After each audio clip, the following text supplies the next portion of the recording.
अस्सलामुअलैकुम दोस्तों, mega soap serial Punjabi drama जे ईंदड़ नई एपिसोड्स में छा थींदो ऐं छा थियण वारो आहे। छा वॾेरो चाकर ख़ान सांवल वारनि खे छॾे ॾींदो, छा वॾेरो रावल ख़ान बची वेंदो।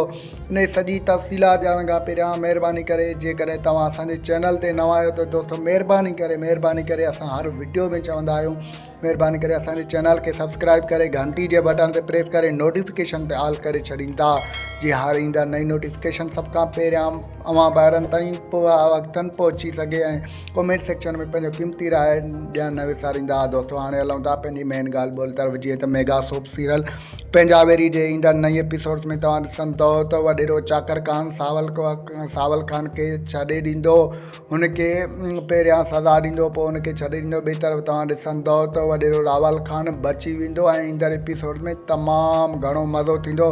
ऐं होॾां ॿिए तरफ़ तव्हांखे ॾिसण वटि मिलंदो त जाबिर ख़ान पंहिंजे भाउ सां ॻाल्हियूं कंदो, चवंदो त वॾेरो चाकर ख़ान वॾो कमीनो शख़्स आहे। जेकॾहिं हुनखे थोरी बि कंहिंजी ख़बर पई, जेकॾहिं असांजे न ख़बर पई त असां हुनखे मारियो आहे या रूंडे वारनि मारियो आहे, उहो गोली हणंदे देरि न कंदो।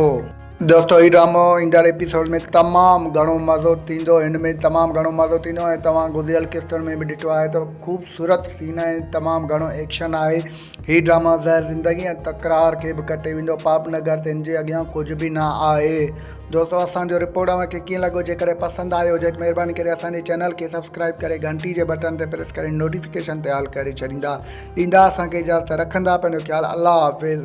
पंहिंजो क़ीमती राय कमेंट सेक्शन में ज़रूरु ॾींदा।